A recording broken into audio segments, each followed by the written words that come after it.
கர்த்தர் அதிசயங்களை செய்கிறார். ஊழியங்கள் வழங்கும் ஜீவ வார்த்தை. இந்த நாளிலும் கர்த்தருடைய ஊழியக்காரன் உங்களை வாழ்த்துகிறேன், ஆசீர்வதிக்கிறேன். இந்த நாள் கர்த்தருடைய கிருபை புதிதாக இருக்க போகிறது. இந்த நாள் கர்த்தருடைய அற்புதங்கள் பெரிதாக இருக்க போகிறது. நம்முடைய இயேசப்பா உயிரோடு இருக்கிறார். ஏன் பயப்படுறீங்க? அதிசயங்களை பார்க்க போறீங்க. பிறந்த நாளை காண்கிற அனைவரையும் வாழ்த்துகிறேன். திருமண நாளை காண்கிற குடும்பங்களை வாழ்த்துகிறேன். இன்றைய ஜீவ வார்த்தைக்கான வசனத்தை கேட்போமா? 2 நாளாகமும் 1வது அதிகாரம் 1வது வசனம். தாவீதின் குமாரனாகிய சாலமோன் தன் ராஜ்யத்திலே பலப்பட்டான்.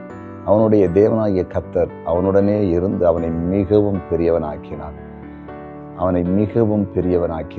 இன்றைய ஜீவார்த்தின் தலைப்பு மிகவும் பெரியவர்களாக்குவார். பாருங்களேன், சாலமோனை கூட ஆண்டவர் இருந்து அவனை மிகவும் பெரியவனாய் மாற்றி இருக்கிறார். நம்ம கூட ஆண்டவர் இருப்பாருன்னா நம்மை மிகவும் பெரியவர்களாய் மாற்றுவார். நம்ம என்ன செய்யணும்? ஏசப்பட்ட கேட்கணும், எங்க கூட இருங்கப்பா, எங்க கூட நீங்க இருங்க. மனுஷன் அல்ல. நம்ம சில நேரத்தில் நினைக்கிறோம், அவங்க இருந்தால் நல்லா இருக்கும், இவங்க இருந்தால் நல்லா இருக்கும், என் கூட என் குடும்ப தலைவர் இருக்க மாட்டாரா, என் மனைவி இருக்க மாட்டாளா, என் பிள்ளைங்க இருக்க மாட்டாங்களா, என் நண்பர் இருக்க மாட்டோம் நம்ம நினைக்கிறோம். அப்படிலாம் நம்ம நினைக்க வேண்டிய அவசியம் இல்லை. நம்ம கூட ஏசப்பா கூட இருந்தாலே நமக்கு எல்லாமே வந்துடும். புரிந்து கொண்டீர்களா? இன்றைக்கு ஆண்டவர்கிட்ட கேளுங்க, ஏசப்பா நாங்கள் பெரியவர்களாய் மாறுவதற்கு நீங்க எங்க கூட இருங்கன்னு கேளுங்க. பைபிளை வாசித்து பாருங்க, எத்தனை பேர் கூட இருந்ததா பைபிள் எழுதப்பட்டிருக்கு. யோசேப்பை பாருங்க, யோசேப்பு கூட கர்த்தர் இருந்தார்னு பைபிள்ல இருக்குதா இல்லையா? அதனால அவன் காரிய சித்தி உள்ளவனாய் மாறி இருக்கிறான்ல, அதனால அவன் பெரியவனா மாறி இருக்கிறான்ல. ஏன் நம்ம கூட இருக்க மாட்டாரு? ஆண்டு என்ன சொல்லி இருக்கிறாரு? நான் உன்னை விட்டு விலகுவதும் இல்லை, நான் உன்னை கைவிடுவதும் இல்லைன்னு ஆண்டு சொல்லி இருக்கிறார்ல. மரித்து உயிர்த்தெழுந்த ஆண்டவராகிய இயேசு கிறிஸ்து பரலோகத்துக்கு ஏறுவதற்கு முன்பாக சீசலை பார்த்து என்ன சொன்னாரு? இதோ உலகத்தின் முடிவு பற்றி நான் உங்க கூட இருக்கிறேன்னு சொன்னார்ல. நான் உங்க கூட இருக்குன்னு சொன்னாரா? நம்ம கூட இருக்கிற ஒரு தெய்வம் நமக்கு இவ்வளவு ஒரு பெரிய பாக்கியம். கலங்காதீங்க, இன்னைக்கு உங்களோட ஆண்டவர் பேசி கொண்டிருக்கிறார், உங்க கூட இருக்க போறார். நீங்க மிகவும் பெரியவர்களாய் மாறப்போறீர்கள்.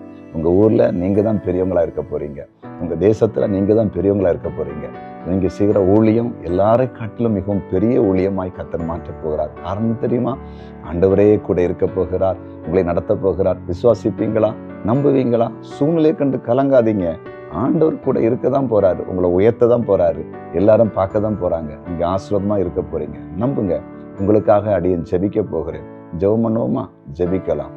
எங்கள் அன்பு ஆண்டவரே, சாலமோனோடு கூட இருந்து சாலமோனை மிகவும் பெரியவனாய் மாற்றின எங்கள் அன்பு தகப்பன், இன்றைக்கு அடியனோடு இணைந்து ஜெபிக்கிற ஒவ்வொருவரையும் கண்ணோக்கி பாரும். நீர் கூட இருந்து எல்லாரையும் மிகவும் பெரியவர்களாய் மாற்றும். உடைய பிள்ளைகள் பிசினஸ்ல பெரியவர்களாய் மாறட்டும், ஊழியத்திலே மிகவும் பெரியவர்களாய் மாறட்டும், பணியிலே பதவியிலே எல்லா அதிகாரத்திலே மிகவும் பெரியவர்களாய் மாறட்டும். அதன் மூலம் உம்முடைய நாமம் மகிமைப்படட்டும் என்று ஜெபிக்கிறேன். நேரங்கள் ஜெபத்தை கேட்கிறீர். ஸ்தோத்திரம்.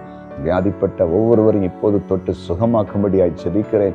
தேவைகளோடு இருக்கிற மக்களுக்கு தேவைகளை சந்திப்பீராக. இந்த நாள் யாரெல்லாம் அழுது கொண்டிருக்கிறார்களோ, யாரெல்லாம் கண்ணீர் வடித்துக் கொண்டிருக்கிறார்களோ, உடைய கண்ணீரை கர்த்தர் துடைப்பீராக. அழுகையை நிறுத்தும்படியாய் ஜெபிக்கிறேன். ஒவ்வொருடைய துக்கங்களும் சந்தோஷமாய் மாறுவதாக, இயேசுவின் நாமத்தில் மாறுவதாக. இந்த நாள் ஒரு பெரிய அற்புதத்தை உம்முடைய பிள்ளைகள் உம்மிடத்திலிருந்து பார்க்கட்டும். நீர் செய்திருப்பதை சாட்சியாய் பகிர்ந்து கொள்ளட்டும். எங்கள் ஜெபத்தை கேட்டீரதற்காய் ஸ்தோத்திரம். இயேசுவின் நாமத்தில் பிதாவே, ஆமேன், ஆமேன்.